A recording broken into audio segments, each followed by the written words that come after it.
The Casio G-Shock GW-M5610-1ER might be the only watch you will ever need, but it's not perfect. Enter the GW-B5600BC-1BER.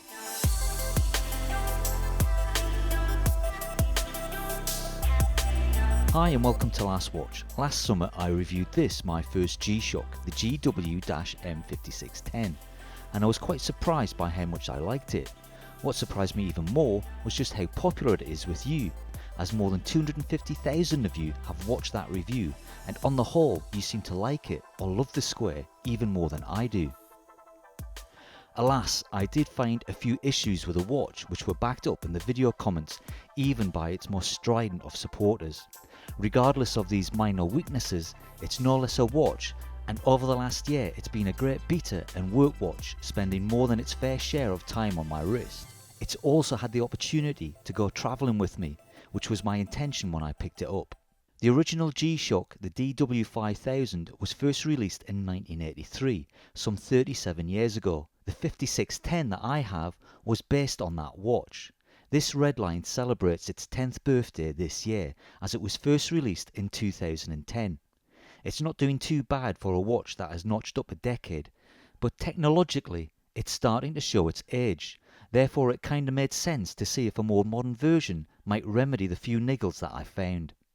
Before I get started, I'm assuming that you've all watched my original G-Shock review, the only watch you'll ever need. If you haven't, then I suggest you do so to learn a bit more about the history of the G-Shock and its 1010 philosophy. I'll put a link at the top of the screen. The 5610 is a direct homage to the original GW-5000. At first glance you'd be hard pushed to tell them apart, as they share the same colour palette and text.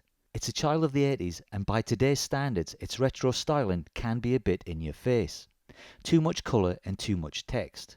The B5600 is practically minimalist in comparison, with a monochromatic look of black, grey and white, aided even more so by its negative display. G-Shocks have always looked tactical, but this watch takes that look to another level. If Batman wears a watch, then I would bet on it being something akin to the B5600. If you would prefer a little more colour on your wrist, then you might be tempted by one of the other B5600 variants, as the lineup sports both a gorgeous blue and gold coloured versions. By far the biggest gripe about the 5610 in your comments was the strap and its longevity, or lack of. Many of you commented about its poor quality plastic that was prone to cracking, snapping and falling apart. I mentioned in my initial review that there are third-party lug adapters which allow you to wear your G-Shock on virtually any strap. I omitted a brand name as a simple web search would give you that answer, but if it saves you a few minutes, J's and K's is what you're looking for. Luckily, picking up the square Batman, yes, I just called it the Batman, and why not, it has a nicer ring than the GW-B5600BC-1BER, so I guess it will suffice for today's review. Now where was I? Ah yes, perishable straps. This black beauty doesn't come with a standard strap. It comes on what has been affectionately called a Combi bracelet, Combi being short for combination. The combination being an almost weightless H-link bracelet that is a mix of composite resin and metal held together with 10mm spring bars. The links themselves have a metal receptacle at one side to receive the pin. The bracelet has a PVD coated stainless steel double push button deploying clasp with 4 holes for added micro adjustment. Getting a perfect fit on your wrist, whatever size that might be, shouldn't be an issue.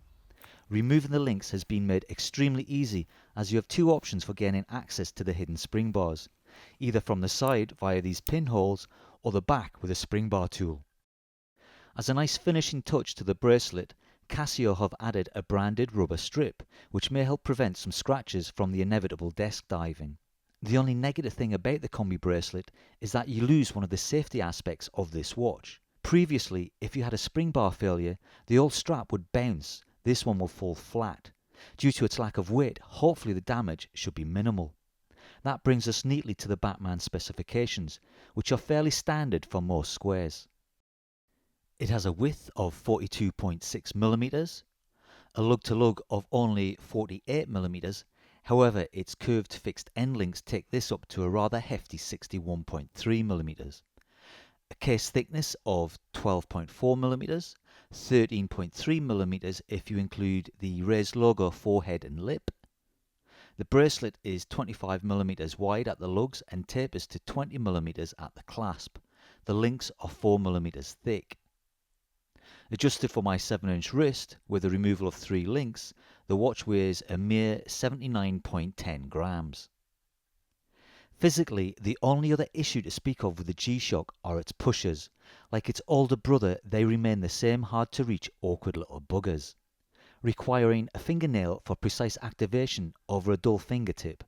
However, to some extent, this and the other issues I had with the 5610 can be remedied by the new 3461 module inside. This was more than a good enough reason for buying another G-Shock. The electronics inside this square chassis have been brought bang up to date with new Bluetooth technology, the same technology that first appeared in the steel G-Shock range.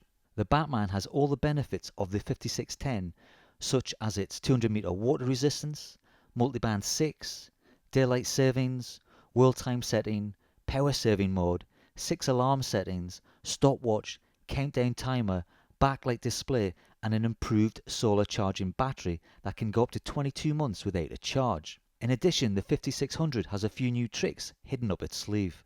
This is where I need to flip perspectives, as in order to gain access to this module, you need to do 2 things. Firstly, you need to download the G-Shock app, freely available from your preferred app store. Once you have the app on your chosen device, in my case an iPhone, you will then need to agree to the Apple-like terms and conditions. Once done, you will be provided with a list of compatible Casio watches. Select the 5600 and sync your phone and watch via the Bluetooth facility.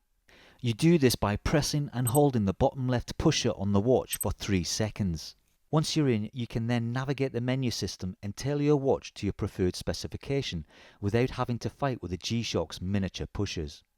From here, I was able to rectify the little niggles that bugged me about the 5610. Firstly, the ability to switch the date format to a UK-friendly day-month view, and the display from 2 to a 4-second backlight. The world time settings on the 5610 gave you a limited choice of 48 cities in 29 time zones. The Bluetooth app allows you to literally scan the globe for your location and takes the guesswork out of judging your local time, with an option to choose from some 300 cities worldwide, highly beneficial for those of us that like or need to travel. Another issue with the 5610 is the multiband 6. I've never had any issues getting a signal in the UK, but you will struggle to connect to an atomic clock in the southern hemisphere. There are also rumours abound that these transmitters may be switched off in the future, which would make the multiband 6 totally redundant. Having the Batman connected to my phone means the watch will update itself up to 4 times a day, regardless of where I am on the planet. This watch is the most accurate timepiece in my collection. My chronometer certified Omega should be embarrassed.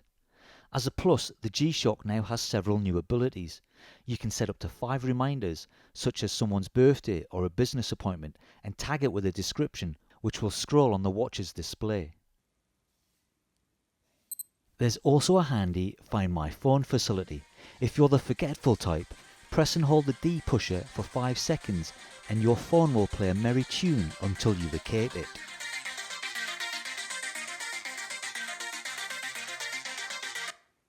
You can also use the same pusher to record your time and location in longitude and latitude coordinates. Handy if you fly a drone or work with satellites. I shall say no more. The B5600 is a definite improvement over the 5610, a refreshing update that might well be the answer for many of you that weren't awfully happy but made do with the old G-Shock. It's by no means a smartwatch, but gives you everything and more that was missing from the multiband 6 only options. It has to be said that the display is nowhere near as legible as the 5610, but the 4-second backlight duration is a godsend.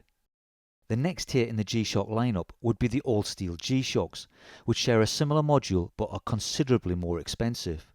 Remember, I got this on sale and it ended up being cheaper than my original Square.